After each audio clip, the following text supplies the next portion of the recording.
अमीना की यादगार ईद ईद का चांद जैसे ही आसमान में चमका, पूरे गांव में खुशी की लहर दौड़ गई। बच्चे और बड़े सभी इस शुभ अवसर के लिए उत्साहित थे।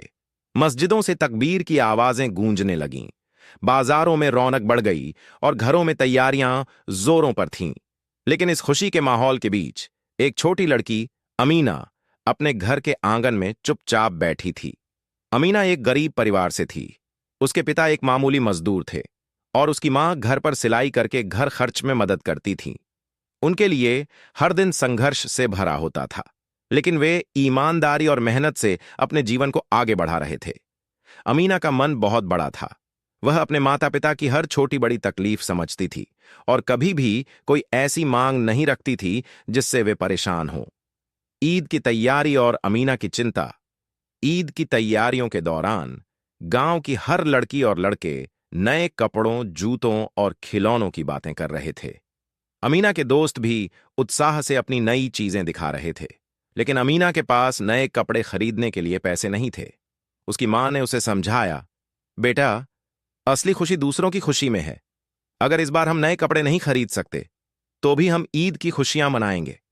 अमीना ने मां की बात समझी और मुस्कुराते हुए कहा, हां अम्मी, ईद तो दिल से मनाई जाती है।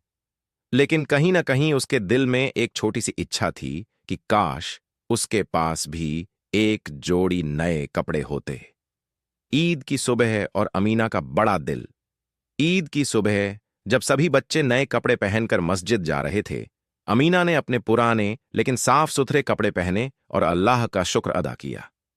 उसके मन में कोई शिकायत नहीं थी। रास्ते में उसने देखा कि एक छोटा बच्चा नंगे पांव खड़ा था।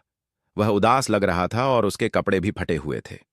अमीना उसके पास गई और प्यार से पूछा, तुम्हारे पास नए कपड़े नहीं हैं? लड़के ने धीरे से सिर हिलाया और कहा, मेरे अब्बू इस साल हमारे लिए कुछ नहीं ला सके। हमारे पास पैसे नहीं हैं। अमीना को उसकी हालत देखकर दुख हुआ।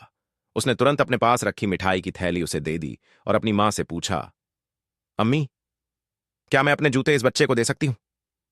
अमीना की मां ने गर्व से मुस्कुराकर सिर हिला दिया। अमीना ने अपने जूते उतार कर उस लड़के को दे दिए। लड़के की आंखों में चमक आ गई। उसने खुशी से कहा, तुम्हारी वजह से मेरी भी ईद बन गई। गांव वालों की प्रतिक्रिया। जब गांव के लोगों ने यह देखा तो वे बहुत प्रभावित हुए। एक दुकानदार जिसने यह सब देखा था आगे आया और अमीना के लिए एक नई जोड़ी जूते और कपड़े ले आया।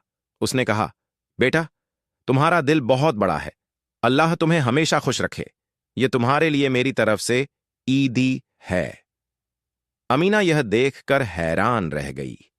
उसे उम्मीद नहीं थी कि उसका छोटा सा काम इतनी बड़ी खुशी लौट आएगा। गांव के दूसरे लोगों ने भी इस घटना से प्रेरणा ली और गरीब बच्चों के लिए नए कपड़े और खिलौने खरीदकर उन्हें तोहफे में देने लगे। देखते ही देखते पूरे गांव में एक नई परंपरा शुरू हो गई।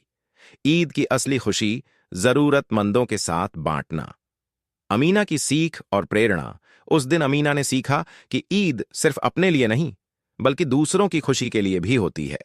उसने महसूस किया कि सबसे बड़ा तोहफा किसी को खुशी देना होता है। उसकी यह छोटी सी पहल पूरे गांव के लिए प्रेरणा बन गई। अगले साल गांव के सभी लोगों ने मिलकर एक छोटी सी योजना बनाई कि हर ईद पर वे गरीब बच्चों को नए कपड़े और मिठाइयां देंगे। ये परंपरा वर्षों तक चली और गांव की ईद हर साल पहले से भी ज्यादा खुशहाल और खास बनती गई। निष्कर्ष। अमीना की यह कहानी हमें सिखाती है कि सच्ची खुशी दूसरों के चेहरे पर मुस्कान लाने में है।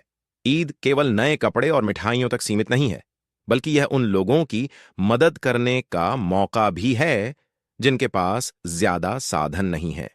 अमीना ने अपने छोटे से कदम से यह साबित कर दिया कि एक इंसान की छोटी सी भलाई पूरी दुनिया को बदल सकती है। और यही ईद का असली संदेश है, प्यार, दया और खुशी बांटना।